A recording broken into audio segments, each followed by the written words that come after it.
That was really interesting. We shall have her back sometime and talk about some other things. I agree. So many other topics. So we don't have to talk about... I'm not sure we've ever had a guest I didn't want to have come back have and talk that, some right? more. That's very true. That's very true. So I'm not going to introduce you because you've already... Because I'm going to introduce you, yeah. We're going to talk about Carl. Enough about Carl, let's talk about Carl. Yes. All righty. We're going to talk specifically about Carl's most recent publication, Bloody Halls. It was published by Echelon Press this year, 2008. It's your 5th published novel. That's correct. And your 3rd series. Correct. Oh, you got all the facts. Well, I do, and I'm just I'm trying to wonder, I'm trying to figure out, is it that you're a prolific guy by nature, or do you just believe in the shotgun approach to publication? You throw enough shot out there, it's going to hit somebody. There's a little of that in me, I think. My wife certainly believes that. Sure. But this was the first book that you wrote, right? And it was published as your 5th.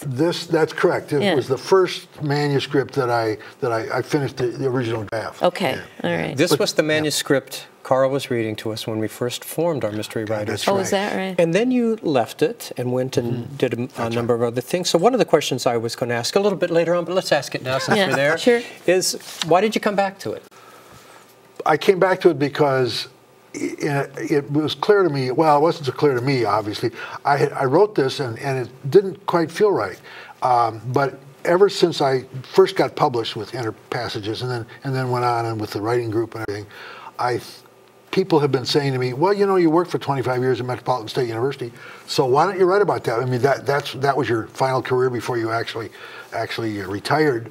And so why not write about something like that you know in depth? And the fact is that the academic world, I did other things in the academic world when I was in broadcasting and things like that. And there is something really interesting and intriguing about the academic world that most people don't really know about. It's like there's a curtain there. We know about the classes. We know about you teach. But think about teaching at the law. There's a lot of similarities there. And we've all taught. Well, it's rarefied. It's the academy. It's right. You know. And there are stresses and strains. And somebody once said that the reason that people are so passionate about those things is that the rewards are so few. Well, and M.D. Lake, if I may quote him again, often said that there weren't many murders within the faculty of many campuses, but there ought to be. God bless M.D. God bless M.D. Okay, so this, you worked at Metropolitan State University, which is an urban campus. Correct. For how many years? 24 and a half. Okay. You were a counselor and a faculty member. Correct. The book, Bloody Halls, is set at an urban collegiate setting. In the book, it's called City College of Minneapolis. Correct. Is this just a coincidence? And Jack Marston, the hero of this, the protagonist, does many of the things that you used to do when you were a member of the faculty. So let's see, how much ought a reader to read into this that's truth, and what's fiction? Well, it's all fiction. But one of the things I like about writing mysteries, to answer your question directly, I either saw or experienced many, if not all of the things, excluding murders and suicides and shootings, that occur in the book. The book is a real reflection. Now, there are people at the university who will disagree with that, but I think it's a real reflection, at least through my lens, of what Metro State was like from the very beginning to the time. Particularly a lot of the political and the power things that Which is what the book is about, right? Yeah.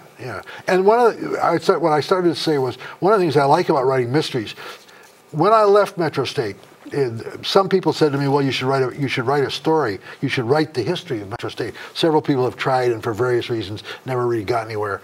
And I said, but if I do that, I would have to footnote it. I would have to do a lot of research, and it would be factual.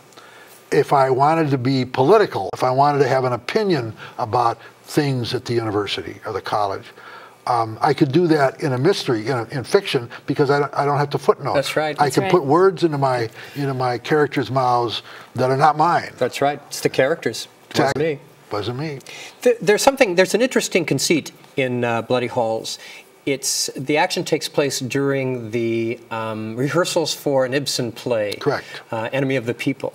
And you begin each chapter with an epigraph Correct. taken from the play, which is very interesting, and each epigraph sort of gives a sense of what's going to be occurring. Good, that's what I hoped. Well, I mean, It worked. Tell us a little bit about that play and how you use that. Okay. The play revolves, it's the Ibsen play. I've always been interested in Ibsen plays. The Ibsen play revolves around a doctor in a small Norwegian town who discovers that there is a virus in the waters, in the healing waters of the spa. The spa in this particular town is the sole source of income for the town. Now he's faced, as the doctor in town, he's faced with getting them to try to shut down this moneymaker. And there's a lot of problems with the people. And he becomes, that's why it's called an enemy of the people. He becomes the enemy of the people. And I used that parallel in the story Bloody Halls because Marston, who has a very tenuous law enforcement background, is tasked by the president first to liaise with the city police when a murder occurs on the campus or near the campus. And then he's asked, because there's a big fundraiser going on, he's asked to actually investigate what's going on in the university. And as a result of that, he's put up against both the administration, the faculty, and the students. And so there are parallels with Dr. Stockman in the play, and I thought that was kind of an interesting It's beautiful. riff It's beautifully done. to play off it. You know, oftentimes when you think about an academic mystery, you're thinking of something that's a cozier, a more traditional sort of read. There are really not this dark one. deeds covering very dark secrets Right from in the this very book. beginning. Well, what can I tell you? I write dark stuff. We worry about him sometimes. Yeah, we do. Yeah.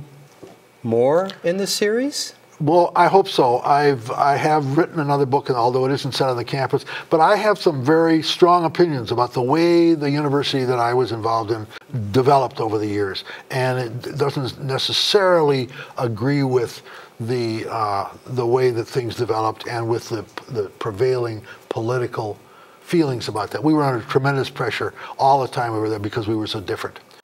And so I hope in the series to explore some of those and some of the political pressures that caused the university to become what it is today, which is not bad, it's just different. It's different than what it started out as. That's correct. And It's you were much probably different. more on board And you with can some find, of that. That's correct. Right. And you can find out more about it, of course, if you read the book. But you know what?